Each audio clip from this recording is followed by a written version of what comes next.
qubee afaan Oromooti. Warroonni qubee afaan Oromoo jaalattan laayikii gochuu hin dagatinaa. Feesbuukaa fi yuutuubas. Yuutuubni ogummaa kana irratti argattan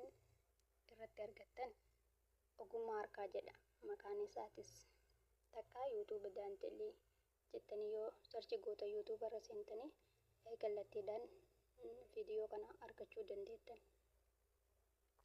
Warroonni qubee afaan Oromoo jaalattan qofti laayikii godhaa. Assalaamu alaikum. Assalaamu alaikum warahmatullahi wabarakatuh. Kun ogummaa harkaati. Warroonni qubee afaan Oromoo akkamitti daanteelliin tolchan kan jedhu gaafattanii duras tolchee gadhiisee jira. Har'a amma hangafaatti tolchee jira. Haddafaa tolchuu deema. Viidiyoo dura dabree yuutuubni irratti argattan yuutuuba ogummaa harkaa takka yuutuuba daanteellii jedhu irraa argattanii sabskiraayib gochuu hin dagatinaa. Gama feesbuukaatiinis feesbuuka ogummaa harkaa jedhu takka Araabiyaa Kadiir jedhu irraa argattan. Amma kallattii mandalagaatti seenna. Jalqaba irratti kan inni qopheeffattu daansitanii daanteellii bifa barbaaddanii qopheeffattu. Anamma adiin qopheeffadhe. Erga qopheeffannee cafee daanteelliidhaa kan inni qabna. Erga akkana qabne booda akkana ni goona. Takka lama sadii afur shan haga 17 dhoofna. Amma takka lama sadii afur dhoofnee jirra haga 17 dhoofna.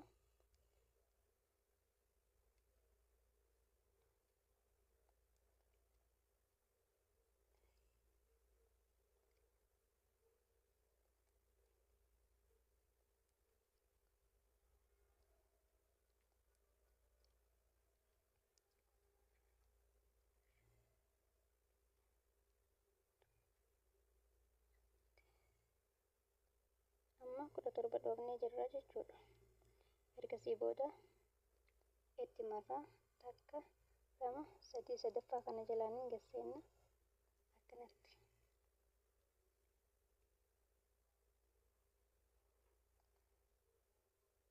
Amma bakka takkatti lama deebina. Sun akkam yoo jettan na ilaaltu.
Amma tokko hanga afurii bakka takkaan lama lama deebine amma hanga dhumaatti takka takkaan oofna.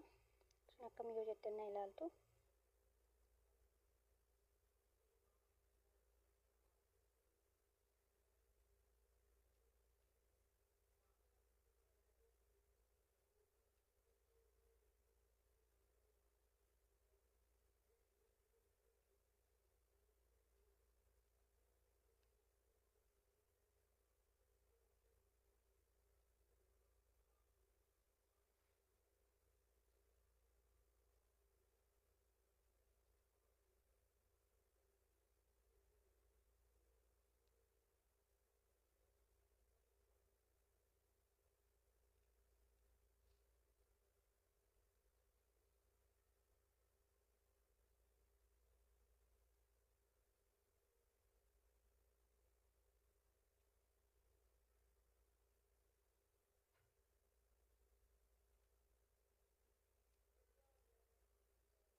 irraa xumurree jirra jechuudha amma.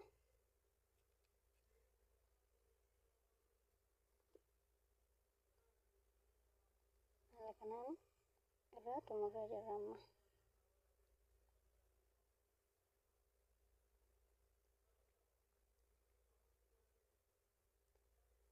Amma isteeppiitti aanutti dabarra.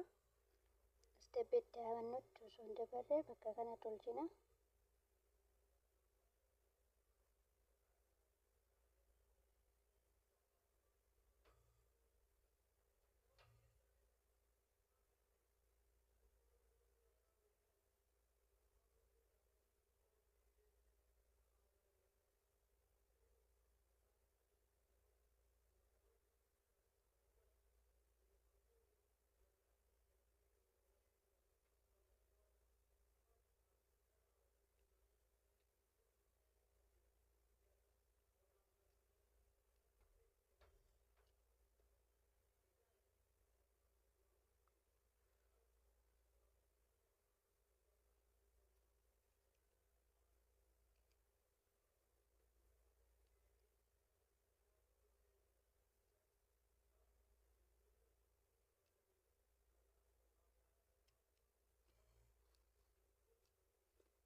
Amma irraa xumurree jirra jechuudha.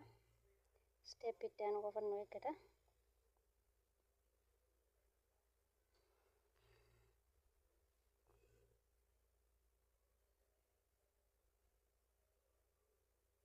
Haaluma argitan kanaan amma bakka kana dalaguudhaafi torba dhoofna. Torba jechuun 8-9 dhoofna dhiifama.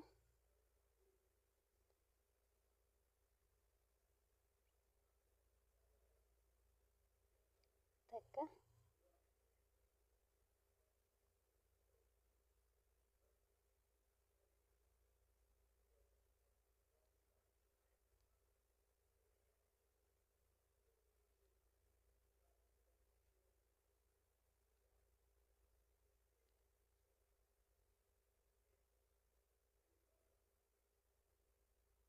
takka 2 3 4 5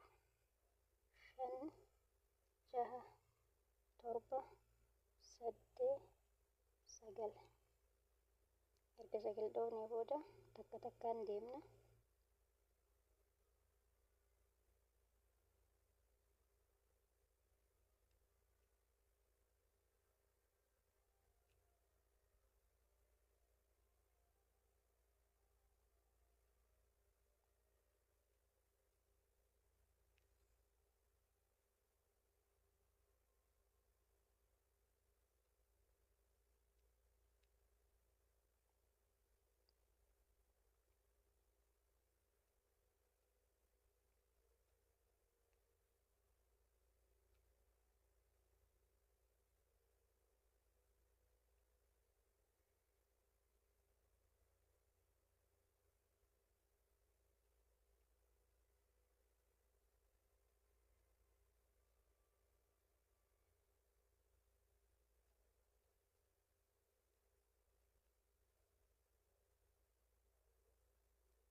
Erga raawwannee jirra jechuudha amma.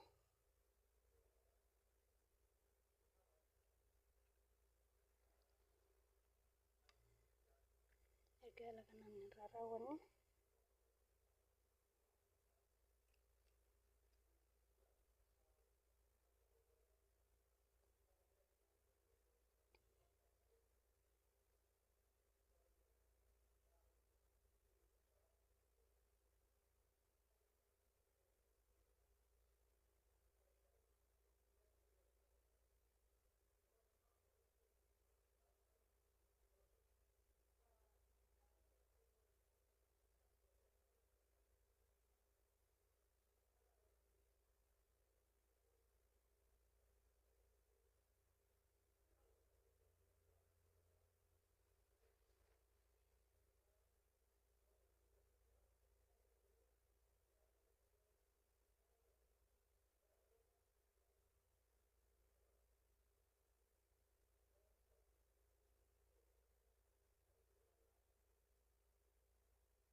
haala kanaan irraa xumurree jirra jechuudha qubee afaan Oromoo.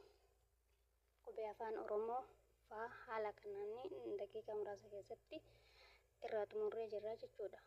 Wanti beekuu qabdanii qubee afaan Oromoo qalamaan qofa barreessuu osoo hin taane jaalala qubee afaan Oromoo waan qabuufi akkanatti akka tolchu na taasise. Isinis warri qubee afaan Oromoo jaalattan laayikii gochuu hin dagatinaa. Salaamu alaikum.